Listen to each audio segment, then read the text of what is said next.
Eu sempre tive curiosidade de saber como um guindaste de torre, com centenas de metros de altura, é montado, como consegue manter o equilíbrio e levantar cargas de mais de 100 toneladas sem tombar. Antes da instalação do guindaste de torre, é preciso primeiro construir uma enorme fundação de concreto no solo. Assim, o guindaste não se desloca do lugar. Depois que a fundação fica pronta, um guindaste telescópico monta a torre, seção por seção. A torre não é uma peça única. Ela é formada por vários módulos padronizados. Esses módulos são chamados de seções da torre. Mas surge um problema. O guindaste telescópico consegue montar a torre apenas até cerca de 15 a 20 metros de altura. Então, como ele chega aos mais de 100 ou até mais de 200 metros, antes de explicar como ele aumenta de altura, precisamos entender como o guindaste funciona. O guindaste consegue girar porque no topo da torre existe um motor de indução de anéis coletores. Esse tipo de motor tem uma característica muito adequada para máquinas pesadas. Ele gira devagar, mas tem muita força. Com resistências externas, ele consegue produzir um torque muito alto, mesmo em baixa velocidade, sendo ideal para girar lentamente estruturas que pesam dezenas de toneladas. O motor movimenta uma enorme engrenagem de giro localizada na parte inferior. A cabine, a lança e o contrapeso giram todos juntos sobre essa estrutura. Esse conjunto é chamado de mesa de giro. Você vai perceber que a base da torre não gira continuamente. Normalmente ela gira apenas cerca de 1,5 volta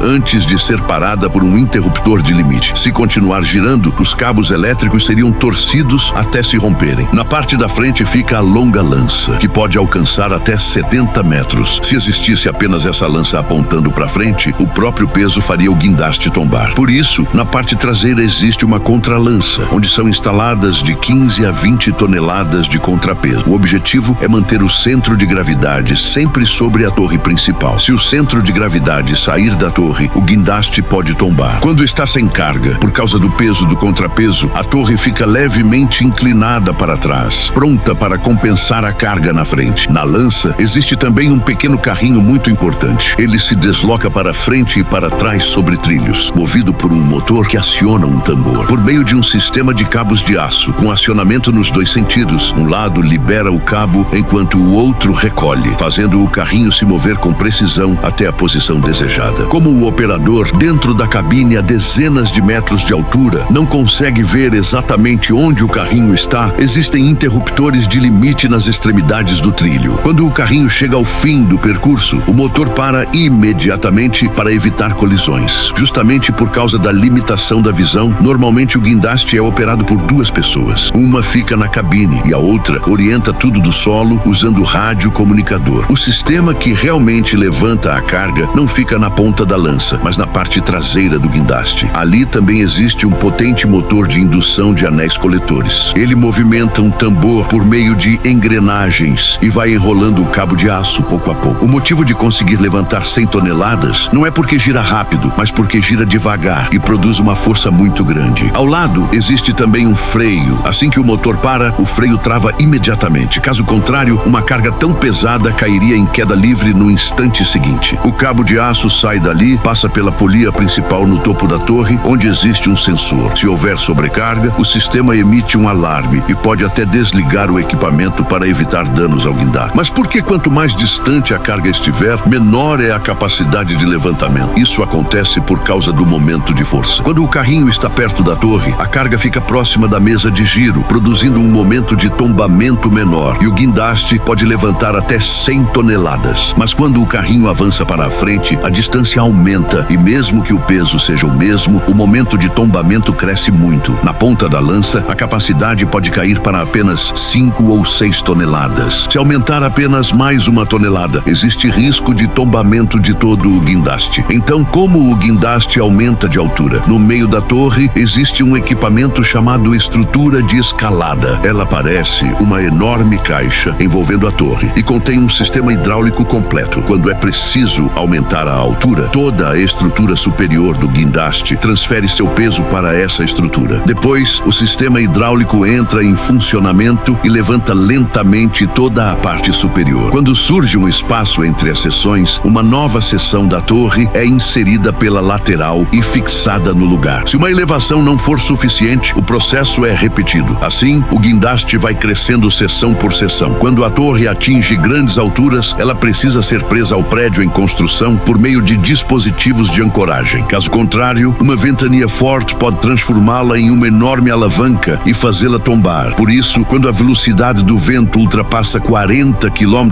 por hora, o guindaste não pode operar. Quando está parado, o freio de giro é liberado para que ele possa girar livremente, acompanhando a direção do vento, reduzindo a força exercida sobre a estrutura. É assim que funciona o guindaste de torre.